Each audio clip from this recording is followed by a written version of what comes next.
Another point is আপনি আরেকটা point বলেছিলেন যে আপনার কাজ আপনাকে এন্টারটেইন করে। তো একটা বিখ্যাত বিষয় আছে এরকম যে বলছে যে do what you love or love what you do. এখন সংক্ষেপে বললে প্রেম করে বিয়ে করা অথবা বিয়ের পরে প্রেম করা, রাইট? তো অনেকে আপনার যে কাজটা আপনি পেয়েছেন, আপনি কি এটা মানে প্রেম করে বিয়ে করছেন নাকি বিয়ে করার পরে প্রেম করলেন? খুবই চমৎকার একটা প্রশ্ন। এইখানটাতে আমার একটু অবজারভেশন আছে। আমরা অনেকেই মনে করি যে আপনি যেটা বললেন, তুমি যেটা পছন্দ করো, যেটা তোমার করতে ভালো লাগে সেটা করো।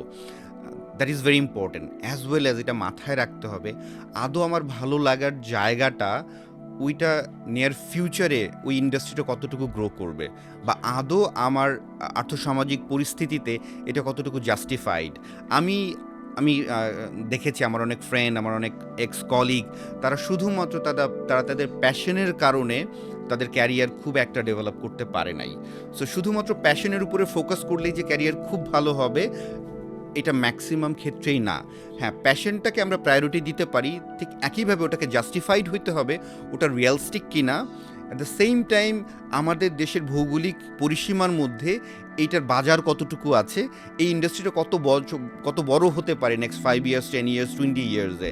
সো এই অ্যানালাইসিসগুলো যদি না থাকে, শুধুমাত্র প্যাশন থাকলেই যদি আমি একটা কাজ করা শুরু করি, একটা সার্টেন টাইম পর প্যাশন আমার পেটের ক্ষুধা নিবারণ করতে পারবে না। সো আমি হয়তো 1 বছর, 2 বছর, 3 বছর, 5 বছর প্যাশনের পেছনে দৌড়াবো, পরবর্তীতে না খেয়ে আমাকে থাকতে হবে। সো প্যাশনকে প্রায়োরিটি দিব, বাট জাস্টিফাইডভাবে প্রায়োরিটি দিতে হবে। ওই লাইনটার গ্রোথ থাকতে হবে, তবেই Exactly. সেটা, আদারওয়াইজ ওই প্যাশন নিয়ে ধরে লাভ নেই।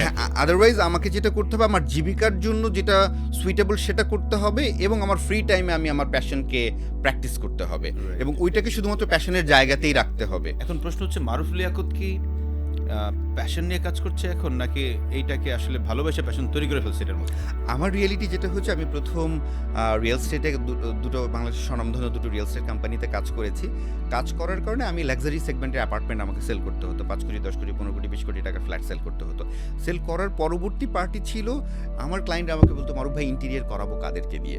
তখন আমি আমার পরিচিত অন্য অনেককে রেফার করতে হতো, এবং ডিজাস্টার এক্সপেরিয়েন্স হয়েছে। এমনও হয়েছে আমার ক্লায়েন্টের সাথে আমি যাকে রেফার করেছি মামলা পর্যন্ত হয়েছে, বিকজ তখনও আসলে ইন্টেরিয়ারের মার্কেটটা এত বড় ছিল না, বা প্রফেশনাল ইন্টেরিয়ার কোম্পানির সংখ্যা খুবই কম ছিল। যারা বাংলাদেশের স্বনামধন্য আর্কিটেক্ট ছিলেন, তারা বিল্ডিং কনস্ট্রাকশন, বিল্ডিং ডিজাইন নিয়ে খুব একটা ব্যস্ত থাকতো। তারাও রিয়েলাইজেশনে হয়তো আনতে পারেন যে ইন্টেরিয়ার ইন্ডাস্ট্রিটা নেক্সট 5 to 10 ইয়ার্সে কত বড় হয়ে যাচ্ছে। আলহামদুলিল্লাহ এখন অনেক ভালো ভালো ইন্টেরিয়ার কোম্পানি আছে, প্লাস সিনিয়র আর্কিটেক্ট যারা আছেন তারা এখন ইন্টেরিয়ার নিয়ে কাজ করছেন। বাট 2010, 11, 12 ওই টাইমটাতে ইন্টেরিয়ার মার্কেটটা অত বড় ছিল না। অ্যাট দ্য সেম টাইম ভালো প্রফেশনাল কোম্পানির সংখ্যাও খুবই কম ছিল।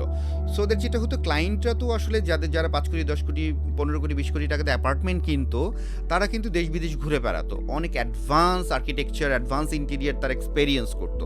বাট তারা চাইতো তার বাসাটা কেন এমন হবে না। বাট রিয়েলিটি বাংলাদেশে ওই ধরনের সাপোর্ট দেওয়ার মতো কোম্পানি খুব কম ছিল, এবং আমার যেহেতু বেশ কিছু নেগেটিভ এক্সপেরিয়েন্স আমি ফেস করেছি রেফার করতে গিয়ে, পরবর্তীতে I decided to start interior studio, because আমি দেখলাম মার্কেটে অনেক বড় একটা গ্যাপ আছে, এবং আমি স্টাডি করলাম যে আগামী 10 বছর পর মার্কেটটা কোথায় যাচ্ছে। তাই আমি স্টাডি করে দেখলাম 2020 সালে গিয়ে 30,000 কোটি টাকার মার্কেট হচ্ছে ইন্টেরিয়ার ডিজাইন, বাট মার্কেটে কোনো ভালো প্লেয়ার নাই। 2030 হচ্ছে 30,000, সরি আমি একটু মিস করি, 2020 সালে গিয়ে 30,000 কোটি টাকার মার্কেট হবে। 30,000 কোটি টাকা। এক্স্যাক্টলি, এবং তাই হয়েছে। My goodness, that's a huge market. Market size is very big, because আপনি যদি দেখেন গুলশান, বনানী, বাড়িধারা যে কোনো একটা 10 তলা যদি বিল্ডিং দেখেন, হয়তো কনস্ট্রাকশন হয়েছে একবার জীবনে, বাট অলমোস্ট প্রত্যেক 2 বছর 3 বছর পর পরই ইন্টেরিয়ার করতে হচ্ছে, এবং অ্যামাউন্ট কিন্তু খুব একটা কম না। আমরা যদি যে কোনো অফিসের কথা চিন্তা করি, কোনো অফিসই কোটি টাকার নিচে ইন্টেরিয়ারের কাজ হয় না। ইভেন যদি 5,000 স্কোয়ার ফিটের উপরে যে কোনো বাসা দেখি, এই বাসাগুলোও কোটি টাকার নিচে কাজ হয় না। এবং সবচেয়ে মজার ব্যাপার, এই চেঞ্জ কন্টিনিউয়াসলি হবে, বাট বিল্ডিং কনস্ট্রাকশন কিন্তু একবারই হবে। তাহলে এটা কি আপনার প্যাশনে হয়ে গেল এখন? ব্যাপারটা কি তাই? কাজ করতে করতে আমার প্যাশনের জায়গায় আপনি দাঁড়িয়েছে, রাইট? মানে ব্যাপারটা হয়ে গেছে এরকম যে বিয়ের পরে ভালোবাসা, কাইন্ড অফ এরকম, Right. কাইন্ড অফ এরকম। তার মানে কিন্তু এই জায়গাটা একেবারে সঠিক যে বলা হয় যে আপনি love what you do or do what you love. Exactly.